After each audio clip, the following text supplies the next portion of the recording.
Lions on the road at the Denver Broncos as 8.5 to 9.5. So there is shop around, as they say. Actually, this thing is 8 at one of the books all the way to 9.5. So there is like a really weird disconnect that you don't see very often with these rest of country books here in the States. So 8 at MGM, 8.5 at DraftKings, 9 at 3 other books, and then one lone 9.5 at FanDuel. So like there is a weird disparity in this one. 42 is the total across the board here. Lions, of course, get their win. And boy, that...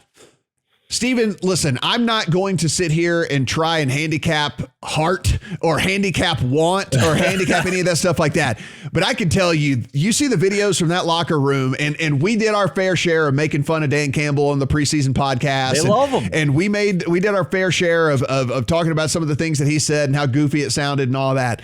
But those damn players love that guy. And I mean, love that dude. And so, you are going to get maximum effort out of this Lions team. That said, I mean, again, they're just so outmanned. They're just so outgunned at every single position here. Going to be without Swift again this week as well. I don't like the Broncos. And I think if you're getting 9.5 at FanDuel, like you're getting to a point now where it's almost like just you have to make a play on the Lions. But that being said, No, nothing in my account right now other than a very early in the week teaser leg on the Broncos. Took an 8 down to a 2 that I did pair with that Seattle teaser leg as well. That was just kind of the early week brain dead teaser leg. Some other things have popped up throughout the course of the week, but I do have that in the account. Not jumping up and down about it, but I thought that this line might move, and it certainly did. So I mentioned earlier that the Titans were a teaser leg that made me paranoid because I just don't think they were that valuable to begin with. I did play Denver as a teaser leg and I would suggest -2.5 or better, obviously, to get it through the 7 and the 3. But this is the other one that has me a little hesitant because of all the things you just said about Detroit, right? They're playing hard for them and it fits nicely. It's a low total of 42, and both our senior writer, Mo Nawara, our lead writer, Eli Hershkovich, both like it as a teaser leg as well. I think they make good points that this secondary for Denver is not the depleted, terrible Minnesota secondary, right? Like the Denver secondary should be able to at least shut down the total lack of wide receiver talent for the Lions. It looks like they're not going to have DeAndre Swift again. So, I mean, since week 8, the Denver D top 10 in EPA and success rate allowed. The Minnesota D that the Lions just beat is bottom 10. It fits nicely. I don't feel totally comfortable about it. I like other teaser legs better because, I should be banned from the Dan the Man Campbell fan club after not backing him last week. How dare I doubt this man who has just been printing money for us against the spread all season long. But I do agree with you. I think 9.5, I'd play Detroit straight up. On the prop side of things, they're not out yet on Thursday morning. Just something to kind of keep in mind.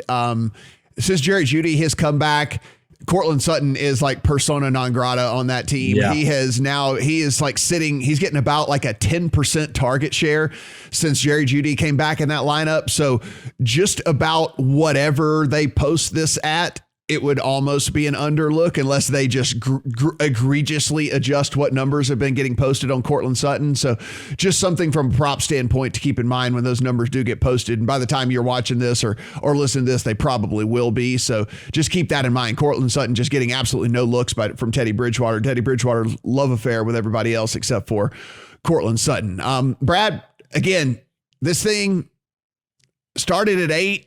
We've seen it run all the way to 9.5 at some of the books out there. Are the Broncos good enough to cover 9.5 against this Lions team?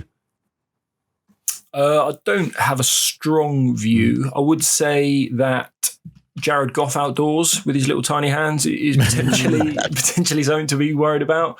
I would also say the Broncos They won that. They won that game by success rate against the Chiefs. I think they had 47% to 42%. Obviously, they had that 20-play drive which ended in 0 points, and I think that probably killed them.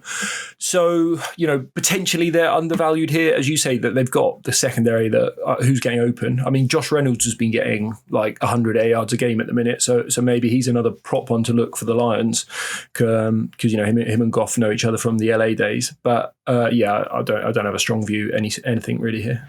There was and just one other just one other thing to kind of like keep an eye on. Like, apparently there's a flu bug that's going through the Lions locker room as well, which I think is not great. So certainly you want to take a look at here. We got a little bit. Maybe they're just hungover. Yeah, the quote is, we got a little bit of sickness going around, so we're trying to somewhat eradicate it if we can. That is according to Dan Campbell. So he said we just kind of split off to where the offense is in the morning, defense is in the afternoon, so we can limit everybody's exposure to one another, he is saying. Yeah, typically from working for an NFL team, guys, before the COVID era, when even with flu, if the general policy has been, if you're sick, you don't come into the building and risk spreading it to other players on the team. So any player that's probably sick for the Lions already is probably not even in the building this week.